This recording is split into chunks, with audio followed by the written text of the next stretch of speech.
അനീഷ് രാവിലെ തന്നെ വൻ പൊളിയാണെന്ന് എടുത്തു പറയേണ്ടി വരും. കാരണം ബ്രേക്ക്ഫാസ്റ്റ് കഴിച്ചുകൊണ്ടിരിക്കുന്ന സമയം അനീഷ്, ഷാനവാസ്, ആര്യൻ, ജിസൈൽ ഇവരെല്ലാവരും ബ്രേക്ക്ഫാസ്റ്റ് കഴിച്ചുകൊണ്ടിരിക്കുന്ന സമയം ആര്യന്റെ വക ഒരു ചെറിയ ചൊറിച്ചിൽ പോലുള്ള സംസാരം, അതായത് ഒരു ഫൺ ടോക്ക് എന്ന് എടുത്തു വേണമെങ്കിൽ പറയാം. സംഭവം ഈ അനീഷ് ഔട്ടാവുന്ന കാര്യത്തെ കുറിച്ചുള്ള ഒരു ചെറിയൊരു ഇത്. അപ്പോ അനീഷ് തിരിച്ച് പറയുന്നുണ്ട്, മോനെ ആ വെള്ളം നീ അങ്ങ് വാങ്ങി വെച്ചിരെ, ഞാൻ ഔട്ട് ആവത്തില്ല എന്ന് അനീഷ് എടുത്തു പറയുന്നുണ്ട്.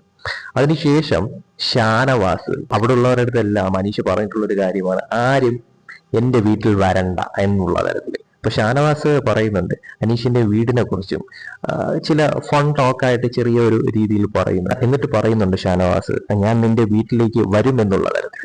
അപ്പോ അനീഷ് തിരിച്ചു പറയുന്നുണ്ട്, നിന്നെ വീട്ടിൽ കയറ്റാനായിട്ട് ആയിട്ടില്ല, അതിനുള്ള സമയം ആയിട്ടില്ല എന്നും കുറച്ചുകൂടി കഴിയണം, ഞാനൊന്ന് നോക്കട്ടെ എന്നുമാണ് അനീഷ് തിരിച്ച് പറഞ്ഞിട്ടുള്ള കാര്യം എന്ന് പറയും. അതായത് ഷാനവാസിന്റെ കാര്യത്തിൽ അനീഷ് ഇപ്പോഴും ഒരു പരിപൂർണമായിട്ടുള്ള ഒരു ഇതിലേക്ക് എത്തിയിട്ടില്ല എന്ന് വേണം അതിൽ മനസ്സിലാക്കാനായിട്ട്. എന്നാലും മറ്റൊരു കാര്യമുണ്ട്, അതിൽ ഈ ഷാനവാസ് കയറി പിടിച്ചിട്ടുണ്ടായിരുന്നു. അതായത് നീ കേറ്റത്തില്ല എന്ന് പറഞ്ഞെടുത്ത് നിന്ന് ഇപ്പോൾ ആയിട്ടില്ല എന്ന് വരെ, സമയമായിട്ടില്ല എന്ന് വരെ എത്തിയല്ലോ, എനിക്ക് അതും മതി, ആ ഒരു മാറ്റം ഉണ്ടായല്ലോ, അവിടം വരെ ഞാൻ എത്തിച്ചു എന്നാണ് ഷാനവാസ് തിരിച്ചു പറഞ്ഞ മറുപടി എന്ന് പറയുന്നത്. അത് കേട്ട് അനീഷിന്റെ ഒരു ചിരിയും ഉണ്ടായിരുന്നു. വളരെ രസകരമായിട്ടുള്ള ഒരു ടോക്ക് തന്നെയാണെന്ന് പറയാം.